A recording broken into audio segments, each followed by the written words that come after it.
Jeff Cronenweth, a two-time Oscar nominee and the cinematographer for Being the Ricardos, was out December 10th before it arrives on Amazon, December 21st. Jeff, you were an Oscar nominee for The Social Network, actually, which was written by Aaron Sorkin. This is now 11 years later, your second film with Aaron. Obviously, he's directing this time as well. What made you want to reconnect with him for this project? Well, he reached out to me, of course. He sent the script first, and once I read it, it was a no-brainer that he's such well, let me start over. I love Lucy. I love the whole genre. I love their lives. I was curious about the things behind the scenes, and having a family that's been in the industry for a very long time. I kind of had heard a lot of different things, and so I wanted to. It was an exciting opportunity to kind of delve into that history and learn more about it and see where the magic came from. And then after reading his script, it just was it's so magical, and it's so well conceived, and it's constructed so completely that I couldn't wait to indulge in it. And then we had so much success with Social Network, both visually, the way he wrote it, the way that David directed it, interpreted that, and that relationship. And a funny note, the last shot of Social Network, Fincher wanted to avoid the emotional goodbyes with everybody, and so left with one insert to be shot that Aaron directed and that I photographed. So that was really our first director cinematographer collaboration back at the end of Social Network. Wow, that's awesome. I never knew that. That's so cool. What a good bit of history that is. You mentioned the script. I loved it also. I think he's obviously no kidding. Aaron Sorkin is an incredible writer, but he's known for obviously his quick wit and his scripts and the rapid fire dialogue. Can you talk about how you kind of visually match the pace of his words? And do you even try to, or had you conceptualize how to visualize the feeling and the speed that his script obviously has?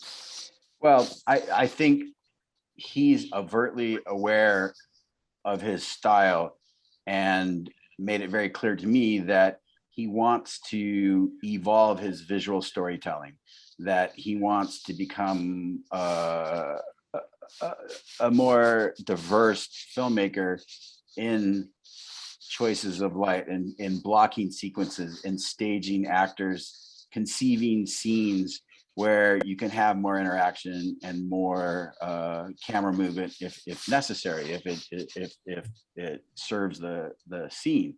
And so that said, he loved his experiences both on Molly's Game and of course with Faden on Chicago 7. Faden got an Oscar nomination for that. It was beautifully photographed film, but it was predominantly stuck in a courtroom. And my experience with a lot of director writers is that they would be content with just two people at a table talking the whole time, and then you could watch every word and it would be fun. But he's such a smart guy and such a complete storyteller that he understands that we can bring so much more to it if he allows the photography, light, camera movement, blocking, actor movement, all to kind of embellish his words. And so that was kind of our goal, or kind of the hurdle that we had to overcome, is to kind of break some of his old habits and comfort zones and bring this to some new life that he hadn't really gone for. Because he said that he really wanted to bring some of the visual style that Fincher and I had done over the last few movies that we had done together. And so that was the set. So that now you put ourselves in a 1952 I Love Lucy, and you have to kind of understand what that means or how we're going to actually articulate that on camera and stuff. And so it was full of wonderful challenges that I think resulted in a wonderful kind of palette for this movie.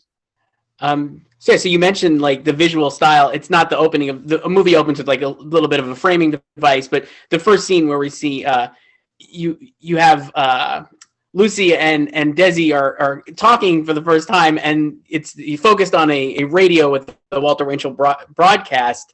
You don't actually see Lucy and Desi. You hear them, and they're kind of in the foreground and blurry images, and it's so quick. And I just love the visual I just love that visual decision, I guess. And I think that's kind of maybe what you were talking about there with maybe stretching his visual style. But can you talk about like that sequence and like how you guys just like kind of wanted to, because we introduced the characters then with their voices, obviously, before we even see their faces. And I just thought that was a really cool, cool decision, I guess. And I'd love to hear you talk about it. Yeah, that's one of the scarier moments when I first read the script, is how we are going to convey that, because the way it was written was exactly the way that we ended up doing it.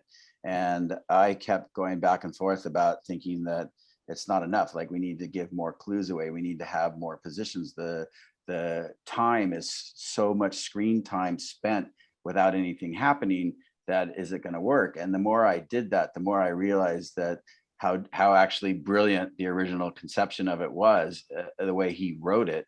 And started to, I had them build the furniture setting on one of our empty spaces on stage, so that I could get a camera and start blocking out and figuring out how we could make those, there's only maybe 4 beats that you can have that makes it interesting.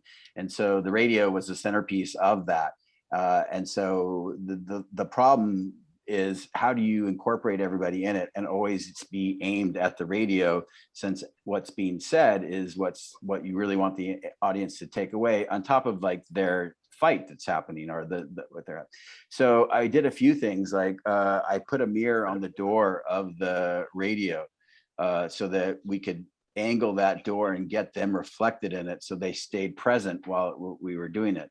And we kept coming up with different ideas about how to keep them soft in the background or over them, but still engaged in the radio. And I think we came up with 3 or 4 things. We brought the radio out. We kind of reconstructed it so that it was at the front, because the way that they manufactured it, it was built back in the hole in a dark little cupboard. And so all those kind of things led, it was an evolution of discoveries and problem solving that got us to that point. And then in the end, I think it's quite wonderful when all this passion and drama, and then it recedes and they make up, and then bam, they're hit with Walter Winchell's communist comment. So yeah, it's an incredible scene, because it really does so much that happens in that scene is like the whole, not the whole movie, but it is like a lot of the conflict of the whole movie is in that like 2-minute, 3-minute scene.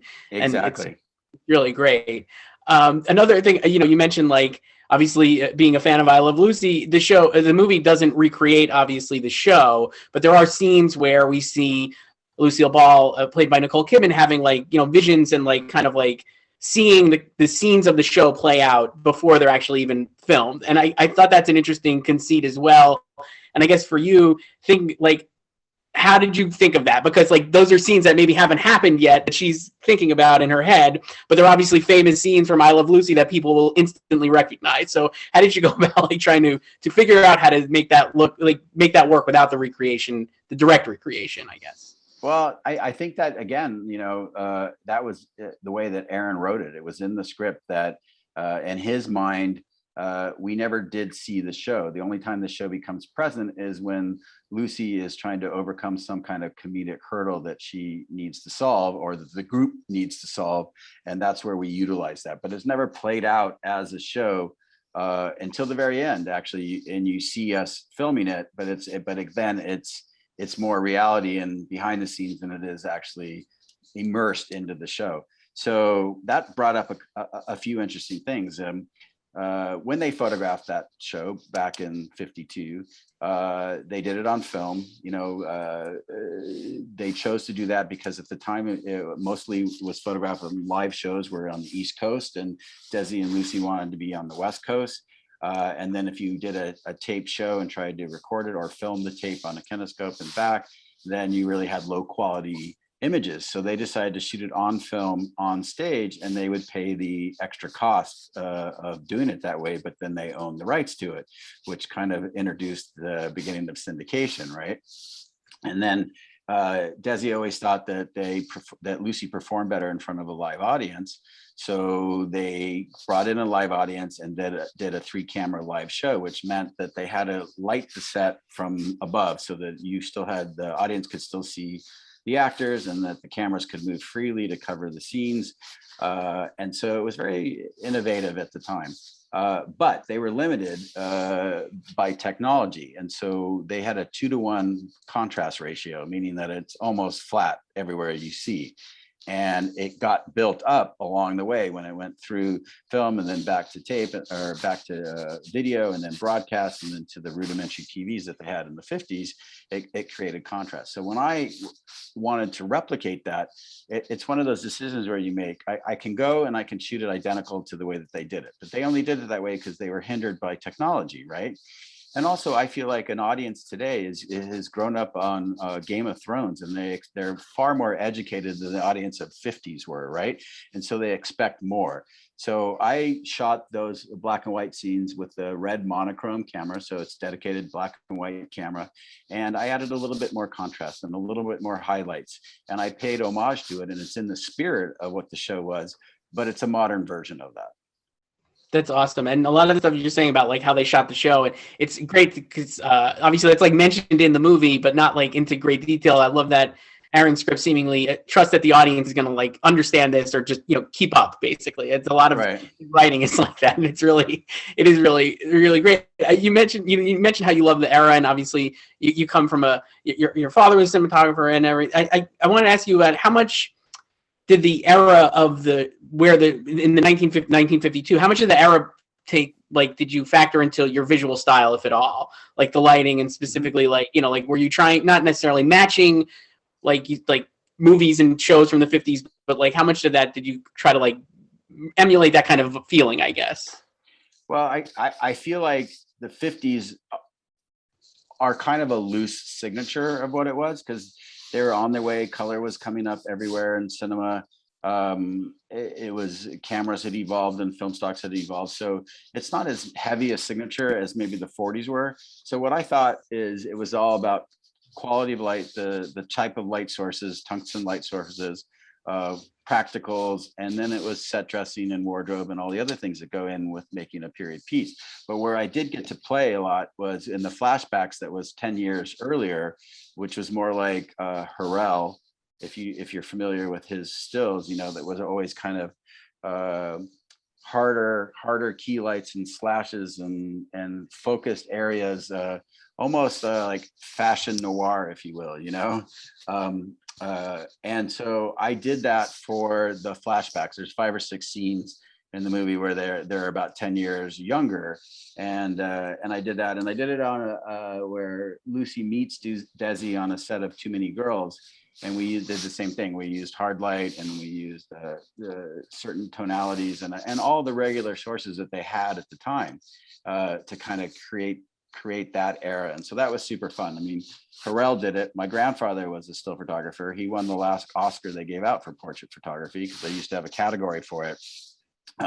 Because they couldn't shoot next to us like they do today. They had to create their own sets, direct the talent, and then photograph them off set. And so he and Harrell had this very kind of 40s style, starlet, if you will, styles. And so it was fun to kind of embrace those in those flashback scenes. Yeah, it definitely, I love those scenes. They look so great. And I guess before we wrap up, just general question, obviously, like, what is a great piece of advice or maybe like something that you've gotten along the way that you were like, as a cinematographer, that you kind of still carry with you and that you had heard, at any point in your life, I guess? Well, I'll say too, I think that you should trust your initial instincts and go with what you feel is close to your heart in taking risk. And I think you should embrace fear because fear keeps you, if fear overwhelms you and stops you from accomplishing it, that's a distraction. But if you utilize fear to keep you fresh, to keep you from repeating your own mistakes, to keep you from pushing boundaries, to keep you on point, and then I think it's a great tool to embellish because all of us, no matter how long we've been doing it, you walk onto that stage door and look at that set, it takes your breath away for a second and you're like, oh gosh, how am I going to do this today? And then you settle down and then you start breaking down the scene and blocking and figuring out how it's going to work out. So fear is a wonderful thing to keep you fresh and alert and progressive and out of a box that you can find yourself in, get out of your comfort level. I think that's great advice. Jeff Cronenweth, cinematographer for Being the Ricardos, out December 10th before it comes to Amazon on December 21st. Thank you so much, Jeff. I appreciate it. Thank you for having me.